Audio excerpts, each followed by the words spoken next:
안녕하세요. 이번 영상에서는 중3 2학기 국어 지학사 마지막 단원인 5-2단원 쓰기 윤리와 보고하는 글쓰기에 대해서 보도록 할게요. 이 단원에서는 윤리적 규범을 지키면서 올바르게 글을 쓰는 방법, 보고하는 글을 쓰는 방법을 설명하고 있어요.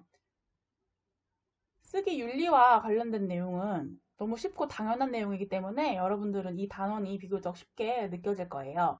이 쓰기 윤리를 지키는 글쓰기 방법에 대해서 본 후 보고하는 글쓰기에 대해서 간단하게 보도록 할게요. 우선 다른 사람의 글을 인용할 때는 글쓴이의 허락을 받은 후에 활용해야 합니다. 그렇지 않으면 저작권을 침해하는 거죠. 그 다음 다른 사람의 글을 인용할 때는 도서명과 저자명, 인터넷 사이트의 주소 등을 정확하게 제시하는 등 출처를 명확하게 밝혀야 합니다.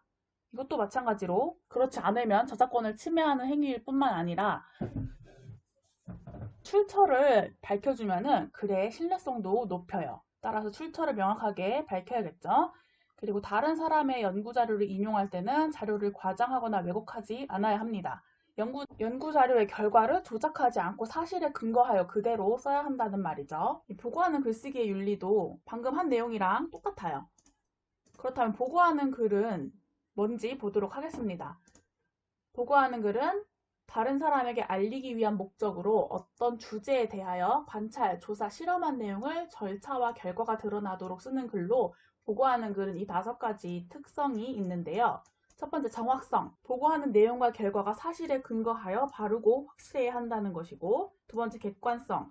내용과 결과가 주관적이거나 한쪽에 치우치지 않고 누가 보아도 그러하다고 인정되어야 합니다. 세 번째, 체계성. 내용과 결과가 일정한 원리에 따라 짜임새 있게 조직되어야 하고, 네 번째, 명료성은 내용과 결과가 뚜렷하고 분명해야 한다는 것입니다.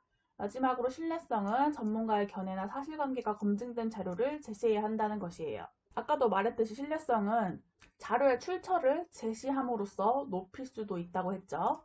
그 다음 보고하는 글의 구성과 종류를 보고 마치도록 하겠습니다.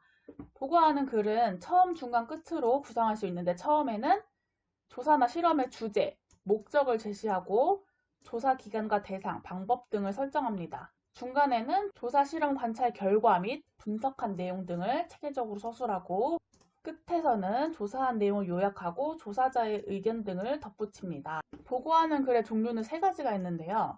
어떤 대상을 지속적으로 살펴본 결과를 정리하여 보고하는 글은 관찰보고서이고, 어떤 주제를 조사하여 확인한 사실이나 수집한 자료를 정리하여 보고하는 글은 조사보고서, 어떤 가설을 실험으로 검증하고 그 과정과 결과를 분석하여 보고하는 글은 실험보고서라고 해요. 그냥 이렇게 개념을 보면은 조사, 실험 이런 식으로 단어가 나오기 때문에 바로 어떤 종류인지 확인할 수 있어요. 그런데 문제에서는 예를 들어서 다음 중 보고하는 글의 종류가 다른 하나는 이런 식으로 나와요. 그리고 이렇게 보고서에 제목이 제시됩니다.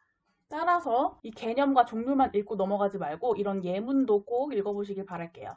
지금까지 쓰기윤리와 보고하는 글쓰기에 대해서 간단하게 살펴봤어요.